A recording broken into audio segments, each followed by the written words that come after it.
बोंबले, अरे ते ऊसाच्या लागवडीची तयारी झाली की नाही? आणि ते खताचं नियोजन ते पण केलं का नाही तू काही? आता तू सांगितलेलं माझ्या एकदम डोक्यात बसले. वाढल ऊस तरच वाढेल टनी. आता मी ठरवले ऊसाला अजिबात खुराक कमी पडू द्यायचं नाही. आधी मी 15 गोणे वापरत होतो, आता त्याच्यात 4 ते 5 गोणे ऍड करायचे ठरवले प्रति एकराला. चांगल्या 4 कंपन्यांचे खत वापरू म्हटलं बदलून बदलून प्रत्येक डोसला. आता ऊस जर चांगला वाढवायचा असेल तर त्याला पैलवानासारखा खुराक बी गेला पाहिजे का नाही? अरे 4 वेगवेगळ्या कंपनीचं खत कशाला द्यायचं जेव्हा महादान सारखी 1 नंबर कंपनी असताना? अरे बाबा, आपल्याला एकच खाऊन खाऊन कंटाळा येतो का नाही? आपण कधी चपाती खातो, कधी भात खातो, कधी भाकर खातो.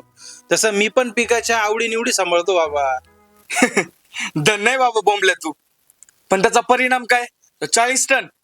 अरे फक्त 65वरच जोर जातोय. अरे पैलवान फक्त खाऊनच बनत नसतो बाबा, तर त्याला सगळ्या प्रकारचा खुराक हा प्रत्येक प्रमाणात द्यावा लागतो.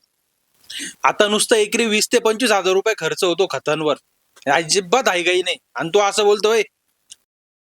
अरे बाबा, तू खर्च करतोय याच्यात काही शंका नाही, पण तू एकाच गोष्टीवर प्रमाणापेक्षा जास्त खर्च करतोय आणि बाकी गोष्टीवर करतच नाही. तुझं गणित इथं तर जुळत नाही बाबा. अरे सदा, अजून माझ्या डोक्याचं गुंत वाढू नको. सरळ सरळ सांग सगळं. सांगतो. अरे पैलवान बनायचं म्हणजे कसरतीसोबत स्नायू, हाड आणि दष्टपुष्ट बनण्यासाठी चौरस आहार घ्यावा लागतो.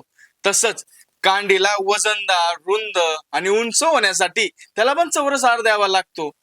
आता बघ, तुझ्यासारख्या अनेक शेतकऱ्यांच्या समस्येला मात करण्यासाठी महाधन कंपनीने मागच्या 3 वर्षांपासून आणलंय त्यांचं क्रॉपटेक नावाचं नंबर 1 असं खत.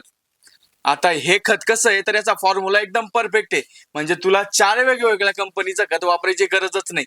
म्हणजे एकाच खतात सगळं पीक पोषणाचं फॉर्म्युला. आता बघ, मागच्या सगळ्या दर वर्षांपासून मी हेच खत वापरतोय आणि माझं 100 टनापेक्षा जास्त उत्पादन येतंय.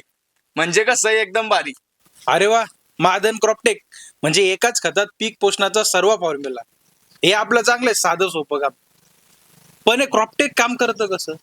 अरे क्रॉपटेक हे ऊसाला लागवडीपासून जर दिलं तर त्याला चांगली मुळी येते आणि फुटवा पण जोरदार आणि चांगला फुटतो.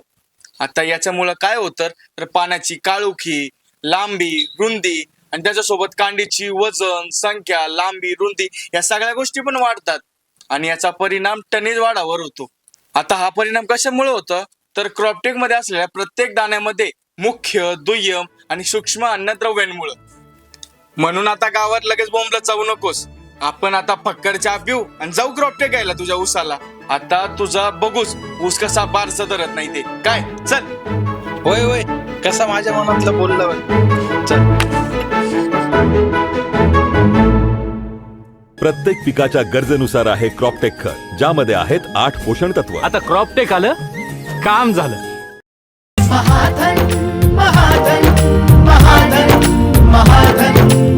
महाधन